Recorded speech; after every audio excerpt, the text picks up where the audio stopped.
Muy buenas a todos y bienvenidos al análisis y explicación de los artículos 15 y 16 de la Ley 40/2015 de régimen jurídico del sector público orientado para opositores. Un artículo 15 y 16 que empieza a hablar sobre los órganos colegiados, así que vamos a hacernos unos expertos después de ver estos vídeos de órganos colegiados y os recomiendo que os quedéis hasta el final porque va a merecer la pena. Así que sin más, vamos a analizar dos artículos en este vídeo y sin más dilación comenzamos con el artículo 15 que habla sobre el régimen de los órganos colegiados. Así que sin más comenzamos con el 15.1 que dice así. El régimen jurídico de los órganos colegiados se ajustará a las normas contenidas en la presente sección, sin perjuicio de las peculiaridades organizativas de las administraciones públicas en que se integran. Así que empezamos a hablar sobre órganos colegiados. Y se van a regir por la presente sección, es decir, por estos artículos que vamos a analizar, tanto el presente como los futuros inmediatos. Se ajustan a las normas de la Ley 40/2015, eso es lo que viene diciendo este 15.1, presente sección, sin perjuicio de las peculiaridades organizativas de las administraciones donde se integran. Así que, ¿qué son los órganos colegiados en la administración pública? Pues es un conjunto de personas, un órgano colegiado es un conjunto de personas que forman parte de la administración y que reunidas toman decisiones colectivamente sobre temas específicos. Y estos órganos suelen estar compuestos por varios miembros que representan diferentes áreas o intereses y su objetivo es debatir y decidir asuntos de manera conjunta. Por ejemplo, un órgano colegiado es el Consejo de Ministros o una Junta de Gobierno local. Bien, seguimos con el 15.2 que dice así. Los órganos colegiados de las distintas administraciones públicas en que participen organizaciones representativas de intereses sociales, así como aquellos compuestos por representaciones de distintas administraciones públicas, cuenten o no con participación de organizaciones representativas de intereses sociales, podrán establecer o completar sus propias normas de funcionamiento. Así que aquí estamos hablando de unos órganos colegiados especiales, podríamos, para abreviar, denominarlos órganos colegiados sociales, aunque no es oficial el nombre, pero para recordarlo mejor, el 15.2 habla sobre órganos colegiados sociales.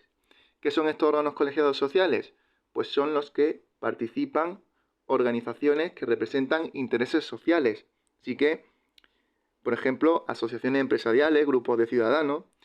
La función de estos órganos colegiados y de estas organizaciones representativas de intereses sociales es aportar una perspectiva social y asesorar en la toma de decisiones que afectan a determinados sectores de la sociedad. Así que, en los casos de organizaciones, de órganos colegiados con organizaciones representativas de intereses sociales, así como otros órganos colegiados en los que hay representaciones de distintas administraciones públicas, es decir, hay representantes, por ejemplo, del Estado, de las comunidades, de la administración local, cuenten estas últimas o no con organizaciones sociales, cuenten o no, vamos a abreviarlo así, con intereses sociales. Pues, ¿qué pasa con estas? Por fin vamos a llegar a qué pasa con estos órganos colegiados, tanto anunciarlos que al final, ¿qué pasa con ellos? Pues lo que pasa con ellos es que tienen autonomía, tienen cierta autonomía, tienen la posibilidad de establecer o completar sus propias normas de funcionamiento. Esos son el poder que tienen estos órganos colegiados sociales. Bien, ¿qué regulan estas normas de funcionamiento? Podríamos preguntarnos. Pues, por ejemplo, convocatoria de reuniones, cómo y cuándo se convocan las reuniones, el quórum necesario para tomar decisiones, mayorías requeridas, funciones de cada miembro, del presidente, del secretario, procedimiento de votación y deliberación de temas, etc. Bien, continuamos con el segundo párrafo que dice así. Los órganos colegiados a que se refiere este apartado quedarán integrados en la administración pública que corresponda, aunque sin participar en la estructura jerárquica de ésta, salvo que así lo establezcan sus normas de creación, se desprenda de sus funciones o de la propia naturaleza del órgano colegiado. Así que seguimos hablando de estos órganos colegiados sociales y dice este segundo párrafo que quedan integrados en la administración pública. Aunque la peculiaridad de estos órganos colegiados sociales es que no participan en la estructura jerárquica de la administración. Así que esto significa que estos órganos forman parte de la administración en cuanto a su funcionamiento y financiación, pero no están sujetos a la jerarquía o cadena de mando de la misma. Funcionan de manera autónoma. Así que, una vez más, se refuerza esa autonomía de estos órganos colegiados sociales, ya que su finalidad es representar intereses específicos sin que la administración influya directamente en sus decisiones. Pero no siempre esto es así. Hay excepciones, salvo que sus normas de creación digan lo contrario o que sus funciones o de su naturaleza se derive lo contrario. Así que no siempre. Bien, seguimos con el 15.3, que dice así: el acuerdo de creación y las normas de funcionamiento de los órganos colegiados que dicten resoluciones que tengan efectos jurídicos frente a terceros deberán ser publicados en el boletín o diario oficial de la Administración Pública en que se integran. Adicionalmente, las administraciones podrán publicarlos en otros medios de difusión que garanticen su conocimiento. Así que no todos los acuerdos de creación y normas de funcionamiento se publican. Solo la de aquellos órganos colegiados que dicten resoluciones que tengan efectos jurídicos frente a terceros. Solo de esos órganos colegiados se publicarán sus acuerdos de creación y sus normas de funcionamiento. ¿Dónde? Pues en boletín o diario oficial que corresponda, según donde se integren, en la administración que se integren, ¿vale? Bien, algunos órganos colegiados, como ya hemos dicho en este 15.3, tienen el poder de emitir resoluciones o decisiones administrativas que crean efectos legales que afectan a personas o organizaciones fuera de la administración, es decir, a terceros.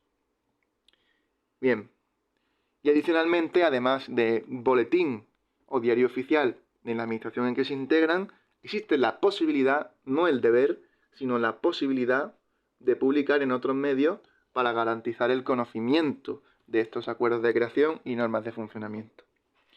Y por último, segundo párrafo del 15.3, cuando se trate de un órgano colegiado a los que se refiere el apartado 2 de este artículo, la citada publicidad se realizará por la administración a quien corresponda la presidencia.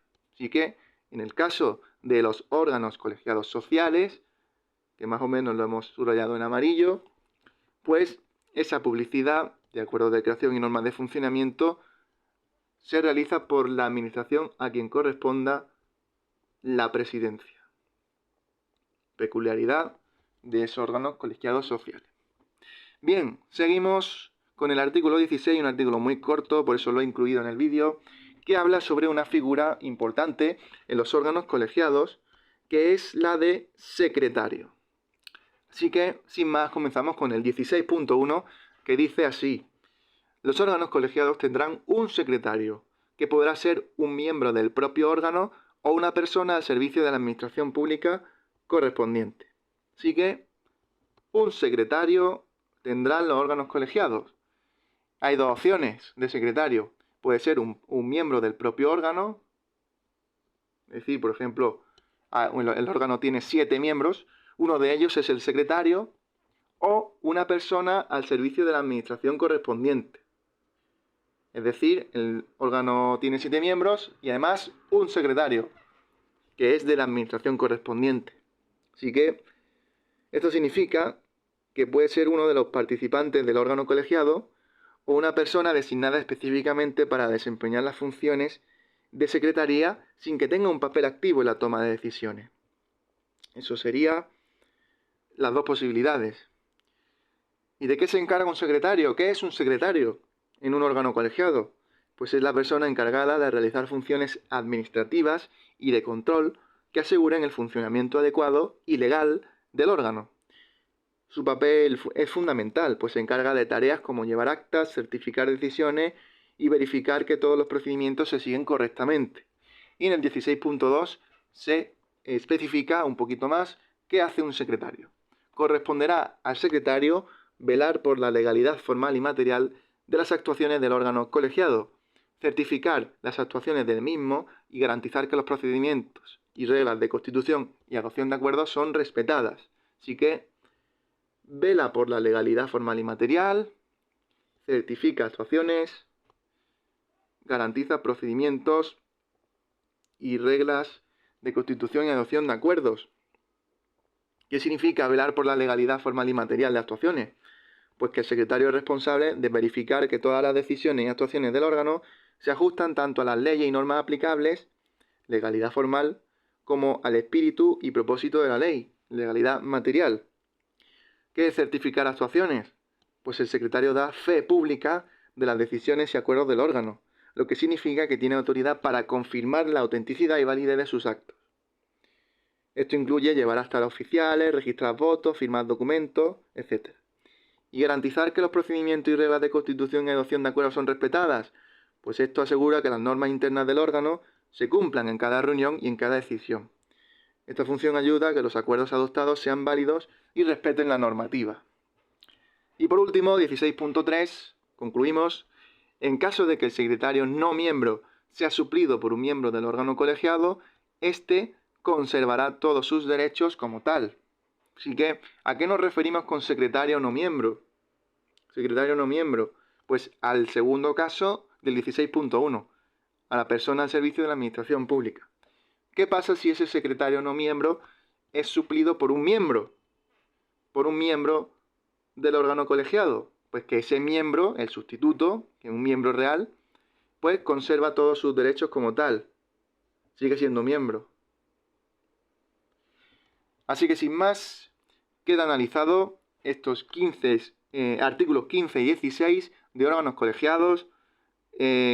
Todo podría parecer muy abstracto al principio, pero creo que después de analizar los artículos 15 y 16 ya sabemos más o menos lo que son los órganos colegiados y al menos su primera figura que hemos analizado, que es la de secretario. Así que sin más, nosotros nos vemos ya en el próximo vídeo, que será el del artículo número 17. Un saludo.